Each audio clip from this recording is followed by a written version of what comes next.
सोपे प्रश्न विचारा. आपले नाव काय? माझं नाव देवेंद्र सरिता गंगाधरराव फडणवीस.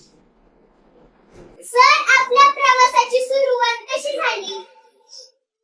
या प्रवासाची सुरुवात ही एक विद्यार्थी चळवळीतून झाली. ते मागे विद्यार्थी परिषदेमध्ये विद्यार्थ्यांच्या प्रश्न सोडवत मी इकडे आलो. आपल्या सामाजिक कामात कोणती मोठी आव्हाने आली आणि त्यातून आपण कसे मार्ग काढले?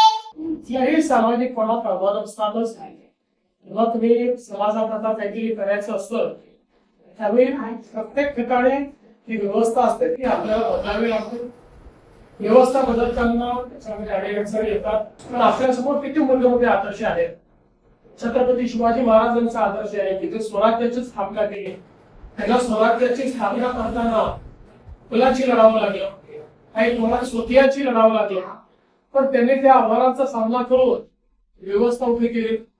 त्यासमोर भारतरत्न डॉक्टर बाबासाहेब आंबेडकरांचा आदेश आहे. चांगलं काम जर आपण केलं तर चांगल्या कामामध्ये आपण यशस्वीच होतो, कधी अयशस्वी होतो. ओके.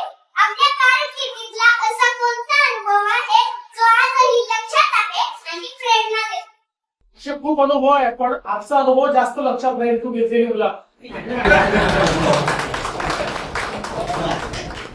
आजच्या डिजिटल युगात आपण शिक्षण क्षेत्रात कोणते बदल करू इच्छिता? मला असं वाटतं की डिजिटल शिक्षण खूप महत्वाचं आहे. आणि आज या शाळेमध्येच एक अतिशय सुंदर डिजिटल लॅबचं उद्घाटन केलं.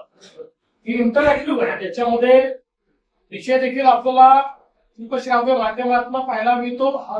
त्याच्यानंतर त्याच्यावर प्रश्न देखील आपल्याला विचारता येतात आणि त्याच्यावर आपल्याला परीक्षाही देता येतात.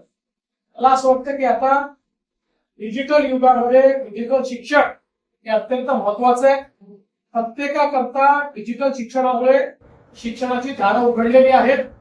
जगातली कुठली गोष्ट ही आता आपल्याला शिकता येते. त्यामुळे मला असं वाटतं की आपल्या शाळेतल्या आता जे डिजिटल लॅब आहे तुमच्यापैकी प्रत्येकाने त्या डिजिटल लॅब मध्ये जाऊन डिजिटल शिक्षण घ्यायचं. थँक्यू सर, तुमचा मौल्यवान वेळ दिल्याबद्दल खूप खूप थँक्यू. धन्यवाद. थँक्यू. तुझा पण मौल्यवान वेळ दिल्याबद्दल तिथे आला.